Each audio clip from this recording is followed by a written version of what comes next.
The Transformers Takaratomi Dramatic Capture Series Nemesis Bridge 3-pack set of Shockwave, Megatron, and Soundwave with Laserbeak. All figures are from the War for Cybertron trilogy series of figures that have been repainted to look like how they did in the old G1 cartoon when they were pursuing the Autobots in the first episode back in 1984, September 17th. 1984, 40 years ago. They were on the bridge of their battle cruiser, their ship called the Nemesis, and we got 3 of them right here. And if I'm not mistaken, Hasbro is also releasing their version, but instead of Megatron, they'll have Starscream. So this is a Takaratomi product, but as you can see right here, there is a sleeve, and once you move out the sleeve, it will reveal a Generation Selects type of box. You can't really see the actual contents until you open the box. So Generation Select, but you do see some really nice artwork of the Nemesis. Unfortunately, I do not have the Titan class Nemesis figure. I did pick up this set from Hobby Corner via their Shopee online store, and again, you get to see some dings and dents. They did pack it with some bubble wrap, but because they put it in a makeshift box that's just exactly the same size as this box, the box got thrown around and it will have dents even if it's been wrapped in bubble wrap. So if Hobby Corner is watching, you guys, if you bubble wrap the thing, please put it in it's okay to put a makeshift box. Use one, just make sure the makeshift box is a little bit bigger than the actual box so that it'll have some give and allow the box to move about and allow the bubble wrap to absorb any force or impact it may have on. Because even if you bubble wrap the thing, if you put it in a size fitting, exact fitting box, the impact, the kinetic energy doesn't have time to get dissipated by the bubble wrap. It'll just be absorbed and it'll dent the box. So please, Hobby Corner, if you're listening, for your future releases, please do that. There is some Japanese characters right here. If my katakana is correct, it's a little rusty, but I think it says Nemeshisu Burutsuji. Nemeshisu Burutsuji. So Nemesis Bridge in Japanese, I suppose, the direct translation.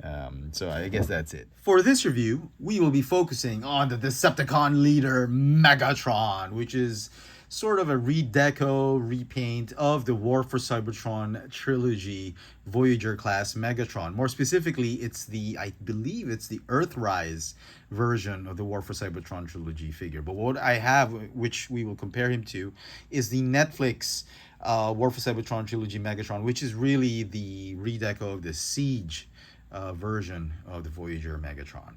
Let's get Megatron out of packaging. And here is the Nemesis Bridge Voyager class Megatron out of the box, and the figure looks absolutely amazing. I say it a lot of times, but this figure came out great. Look at those paint apps. We'll talk more about that later, but those are the biggest selling points for this figure. The figure is not without issues. It has the same issues as the old Earthrise Megatron figure, plus a few more undesirables. We'll talk about those later, but he looks great, absolutely brilliant. Let's take a closer look at the details of this new Nemesis Bridge Megatron. Head to toe, the figure still stands at about 17.5 centimeters tall, or about 6 7/8 inches tall. For comparisons, here he is with a fellow 3-pack figure in the Nemesis Bridge pack, Voyager class Shockwave.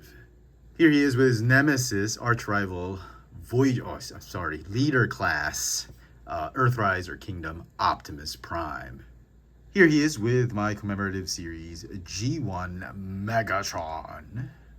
And finally, here he is with the Netflix War for Cybertron trilogy, Voyager class, Siege Megatron. And This is a redeco of the Siege Megatron mold. Not exactly the repaint. They had redone this in an Earthrise version of Megatron, which I no longer have because I wasn't too happy with it. And just to refresh your memory, this is what it looked like. And as you can see, it is the exact same figure as this one, but obviously this one has the better colors, but it's the exact same figure. It was released way back during the War for Cybertron Trilogy Earthrise series, and for a while it looked like the most definitive generation's G1 styled Megatron. But to me personally, between this one and this one actually looked a lot better. The Siege version, the head sculpt was great, the colors were better, so I ended up selling this one and just keeping this one.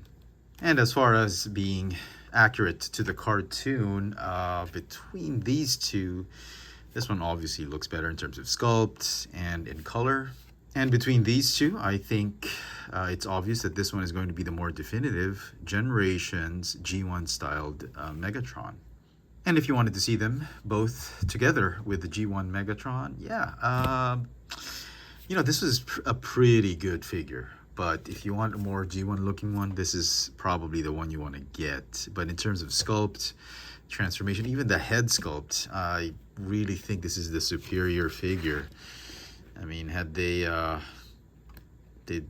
mixed a lot of the elements of this one with the Earthrise Megatron, we'd probably get the superior Generations Megatron with that kind of mix. But yeah, this one definitely is a more Earthrise, more Generation 1 cartoon accurate Megatron, and this one is a little too stylized, and it's going to be a Cybertronian version of Megatron. So the figure comes with a slew of accessories, and one of the accessories he came with was this throne, which he sat on the Nemesis bridge. And this is the exact same throne that we got with the Coronation Starscream from the Studio Series 86 line. And just to refresh your memory, it looked something like this. And it came with that Studio Series 86 Starscream. But I think, I don't have this figure anymore, I apologize, but I think they did this throne in a slightly darker shade of purple compared to the Studio Series 86 Starscream version. The figure also comes with several accessories, just like the Earthrise Megatron. It comes with this panel, which you will use in tank mode, and his tank barrel / sword, which of course you can use it as an accessory on the robot.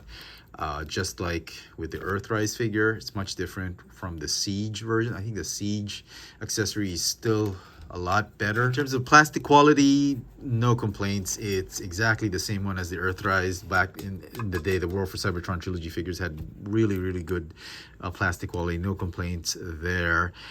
Paint apps is obviously different. And I think one of the biggest selling point of this figure is this amazing, just immaculate metallic silver paint apps. He's got gunmetal metallic gray on the legs, silver paint on the feet, silver paint, metallic silver paint everywhere on his arms, on his chest, even on the side, or I should say top part of the tank treads. They've painted it silver just to make him look like his G1 version. And I do appreciate Takara Tomy doing that, which is probably something Hasbro is not going to do, but who knows, probably Hasbro might release this at some point in time. Mold degradation. Unfortunately, there is a ton of mold degradation on this figure. And you can see the Siege version is still very tight. They started reusing bits and pieces of this one, the hips, the arms, some pieces of the joints for the back kibble and all that. The neck pieces is the same, but the chest and the legs, feet are the same. The head sculpt obviously is different, but you can see this one is still pretty solid. But this one, straight out of the box, he's loose as heck. I mean, all the joints, well, the neck joint is still pretty tight, but arm joints, hip joints, knee joints are okay, not tight though, but they're good enough. But most of the joints are loose, which is a shame. This is a Takara Tomy release. They should have taken more care in preserving this mold, and it was very difficult to just get him standing up. I mean, he loves to topple over. You might want to just bend the heel spurs a little bit just to keep him in an upright display position, but he loves to just topple over because of the looseness of those hip joints or yeah, leg joints, and it is a shame. That's probably gonna get this guy some demerits in my rating, but it sucks that it has to be like that. As far as articulation goes, the neck is still on a ball joint. You got a waist swivel. Waist is still pretty tight though. Arms go in and out. This one's so loose.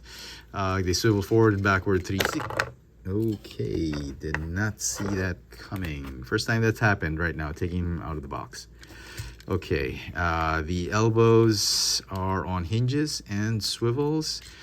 Semi-ratcheting hinge. Wrists go in and out because of transformation.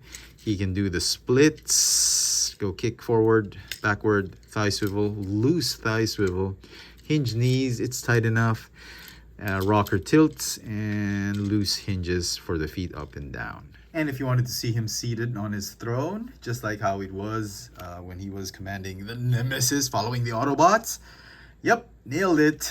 It looks exactly like how he did in the movie.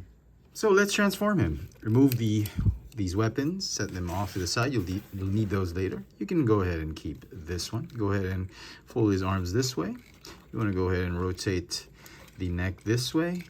Go ahead and rotate the waist. Put the other arm this way.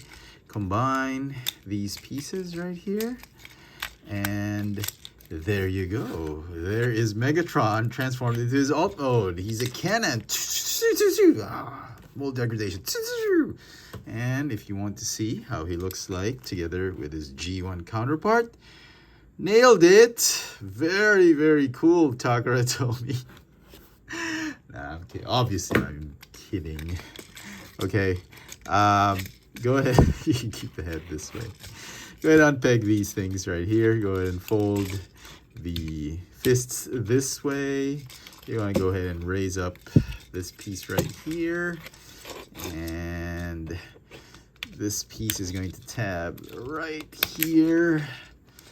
Okay, and then you're going to move the arms this way, rotate the cannon, and combine the arms up top right here. Okay, go ahead and rotate this waist piece. Okay, this main section, right, this front part of the tank, you're going to fold up and collapse. And you're going to just move it a little bit until it tabs in and folds and compresses all the way there. His head is going to stick out, that's fine. Go ahead and open up these pieces right here. This can be a little tricky, so do pay attention. Go ahead and fold and split up the legs. You want to go ahead and fold right here. There's a hinge on his thighs.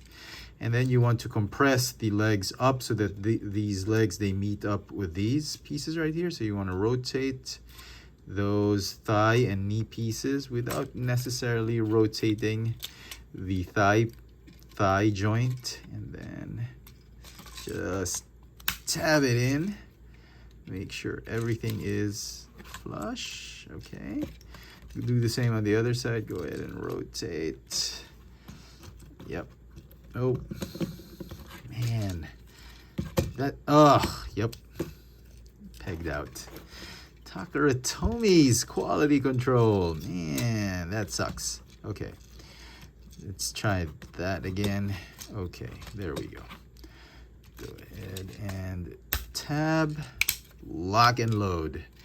And then that piece I mentioned earlier, this piece right here is going to, is it? Yeah, I think it'll squeeze in here somewhere.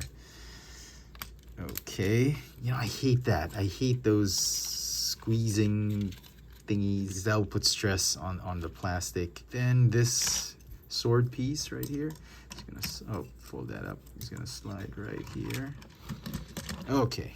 There's Megatron in his tank mode. Color-wise, design-wise, he looks absolutely phenomenal. Look at all that silver, the metallic gunmetal gray. painted beautifully, just immaculate paint apps. The turret does rotate. Can it go up and down? Nope. There's wheels underneath that actually allow him to roll. Very cool. And if you want to see the Siege version, I don't have the Earthrise, like I mentioned. Yep. Definitely better looking than the Siege. The Siege is very much Cybertronian. We'll give it that. That's fine. But as far as being an Earth mode tank, this one definitely looks the part. But as far as the superior tank mode, I still think this is a whole lot better. It looks more badass. Is it compatible? Yep, still is.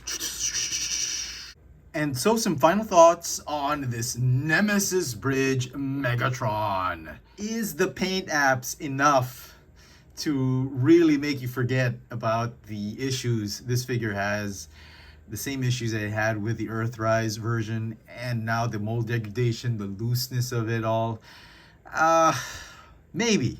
I'm gonna say maybe. I think because of the paint apps and because of the more G1 accurate sculpt, despite not turning into a pistol, I think this is currently the most definitive Generations G1 styled Megatron figure you can get. I think he's worth getting.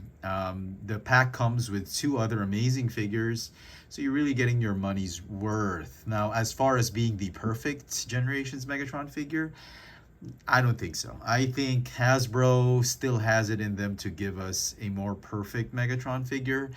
Even if it turns into a Nerf gun, if they decide to do one, I am going to take it. Because, you know, Megatron's great as a tank, but be nice if he turned into some form of pistol. Now, having said all of that, I'm going to give this thing I'll be generous and give it a 9 out of 10. Despite having a lot of flaws, I still think it's a great looking Megatron and definitely worth picking up if you're a fan of the Generations line and you love Megatron. Let me know in the comment section what you guys think of this Transformers Generation Selects Nemesis Bridge from Takara Tomi's new dramatic capture series, Voyager class Megatron. Hit that notification bell so you never miss out on any of my latest video reviews. And if it's your first time here, please subscribe. Thanks for watching.